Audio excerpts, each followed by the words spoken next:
I'm here with Professor Paul Myles. Paul, we've just had the ANZCA Clinical Trials Network Breaking Trials session, and you've presented for the first time today the results of the RELIEF study. Could you run us through the key findings of the trial? Right, so the RELIEF trial was a 5-year international randomised trial. We enrolled 3,000 patients in 7 countries, 47 hospitals. And the aim of the trial was to compare a restrictive IV fluid regimen aiming for zero balance compared with a more traditional liberal approach. And our interest was really around serious complications after abdominal surgery, and including right out to 1 year with disability-free survival. Now, what we found overall was that a restrictive regimen in fact did not improve or reduce complications nor improve disability-free survival. What surprised us, and certainly for me, was that in fact the more restrictive IV fluid regimen increased complications, and most particularly acute kidney injury, also surgical site infections, and also a higher risk of needing renal replacement therapy in the first 3 months after the surgery. Yeah, congratulations on a really well constructed study. I agree some of those findings are quite surprising for me and challenge my own practice. I guess the next question is, based on the findings of this study, what would you say would be recommendations for the optimal fluid therapy for patients having major abdominal surgery going forward? Well, I think there's been quite a push in the last 5 or 10 years around enhanced recovery pathways, and one component of that was you having a more restrictive intravenous fluid approach, or aiming for reduced fasting times, earlier feeding and so on. I certainly believe in ERAS, and that is still the case. But with the optimal amount of IV fluid that should be used, I believe we've been too restrictive, that in fact the guidelines ought to be modified so that we actually give a moderately liberal IV fluid administration both during and after surgery.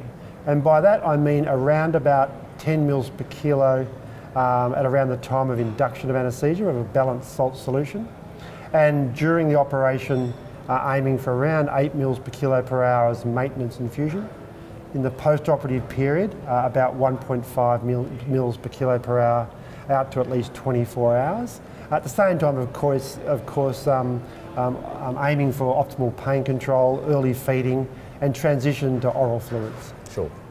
One of the things I particularly like about this trial was your chosen endpoint, disability-free survival, rather than something like mortality. Could you discuss why that was chosen as an endpoint for this study? Well, people having major abdominal surgery, and most of which it was cancer surgery, they of course are worried about life or death and surviving the operation, but they also want to go home as well as possible. And they don't want to live in a disabled state. So we believe that needs to be counted in perioperative clinical studies. So we have this metric, disability-free survival, that includes those that are not only alive but are living well. And that, I think, should be the focus of all our studies. Yeah, absolutely, I agree. Paul, you spoke yesterday in your plenary lecture about standardised perioperative outcome measures. Why do you think it is so important that we standardise the way we report outcomes?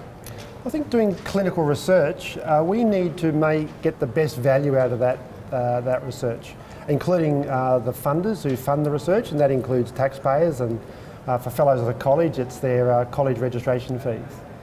And the basis of good research is the scientific approach of replication. We need to confirm or replicate study findings that seem to show a benefit of any new drug or technique.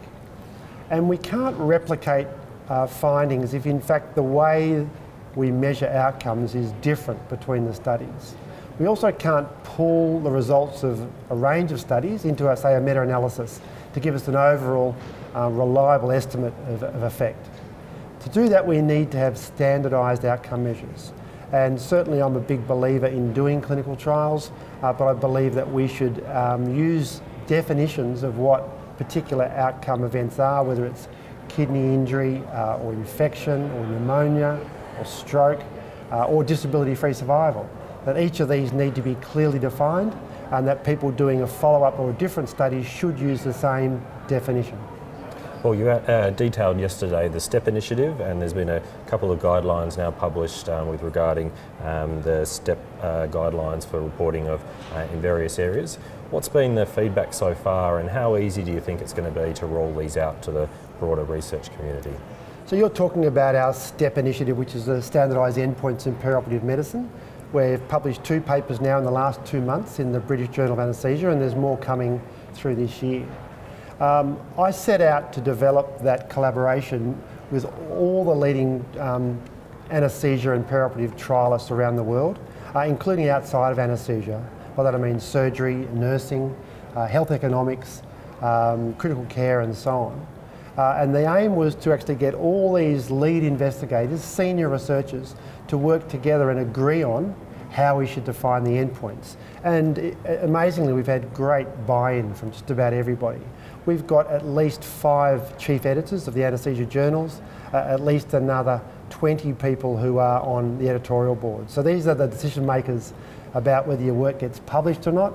They're often involved in peer review for research grants. So these are the opinion leaders. They've got incredible experience.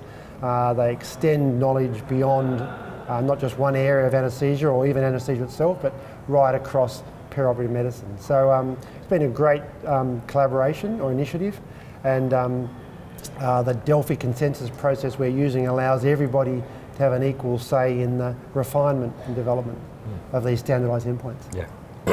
Paul, the ANZCA Clinical Trials Network just seems to be going from strength to strength with world-leading research like your Reliefs trial. What's new in the ANZCA Clinical Trials Network, if you could give us a bit of an update?